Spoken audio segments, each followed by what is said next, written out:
వర్కేనా, కొంచెం మమ్మల్ని కూడా పట్టించుకో.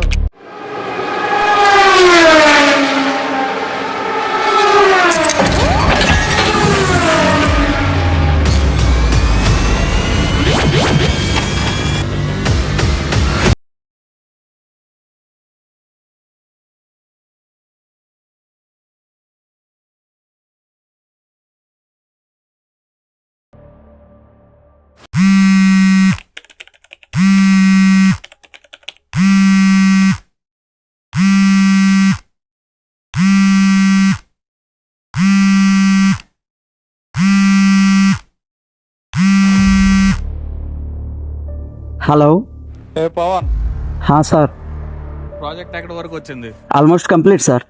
డెడ్ లైన్ దగ్గరలో ఉంది. రేపటి వరకు ఎలా అయినా కంప్లీట్ చేసి సబ్మిట్ చేయాలి మనం. తప్పకుండా సార్, అయిపోతుంది. Okay sir. అబ్బా, ఈ ప్రాజెక్ట్ ఎట్లయినా ఈరోజు కంప్లీట్ చేసి సబ్మిట్ చేయాలి.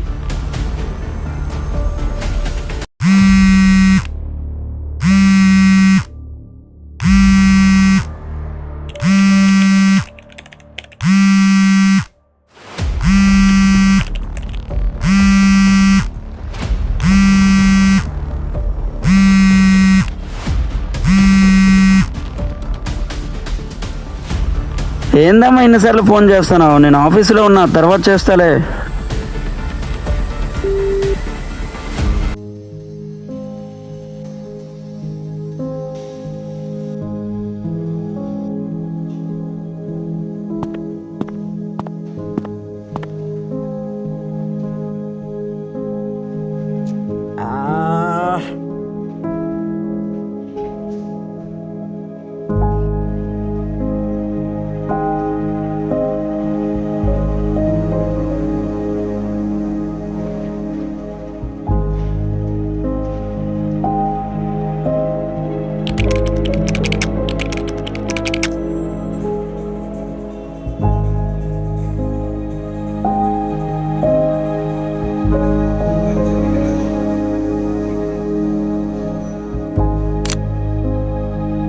హాయ్, నేను మీ పవన్ తేజ్.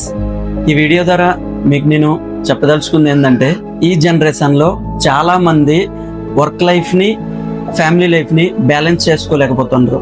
జాబ్ ముఖ్యమే, కానీ మన మైండ్ ప్రశాంతంగా ఉండడం ఇంకా ముఖ్యం.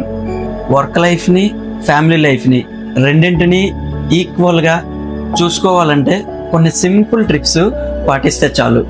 ప్రతిరోజు ఒక 20 నిమిషాలు యోగా చేశారంటే మనసు, మన బ్రెయిన్ చాలా ప్రశాంతంగా ఉంటుంది. సెకండ్ వన్, మ్యూజిక్ వినడం వలన మీకు నచ్చిన మ్యూజిక్ మీరు వింటే మీ మనసు కూడా చాలా ప్రశాంతంగా ఉంటుంది. Third one, book reading.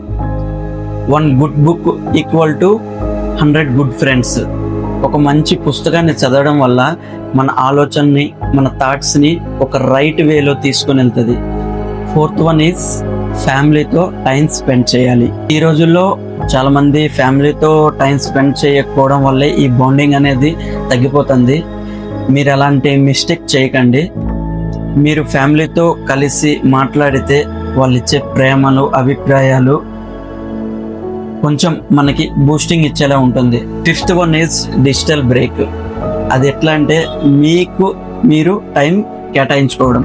ఈ బిజీ లైఫ్లో మీకోసం మీరు కొంత టైంని కేటాయించుకొని సోషల్ మీడియాని కొంచెం బ్రేక్ ఇచ్చి అలా బయటకు వెళ్ళి మీకు నచ్చిన పని కానీ, మీకు నచ్చిన ఎక్కడికైనా ప్లేసెస్కి వెళ్ళడం కానీ, నచ్చిన వాళ్ళతో తిరగడం కానీ, ఫ్రెండ్స్తో కలవడం కానీ, ఇట్లాంటివి చేస్తే కొంచెం మనకి సెల్ఫ్ సాటిస్ఫాక్షన్ అనేది వస్తుంది.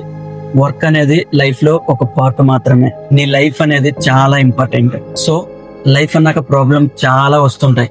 సో మీరు ఈ ప్రాబ్లమ్స్ని ఎలా సాల్వ్ చేసుకొని ముందుకు వెళ్ళగలరో అది మాత్రమే ఇంపార్టెంట్. జీవితంలో ప్రాబ్లమ్స్ వచ్చాయని డిసప్పాయింట్ అవ్వకండి. ప్రతి ప్రాబ్లంకి ఒక సొల్యూషన్ ఉంటుంది. దాన్ని ఫైండ్ అవుట్ చేసి దాని నుంచి మనం బయటికి రావాలి.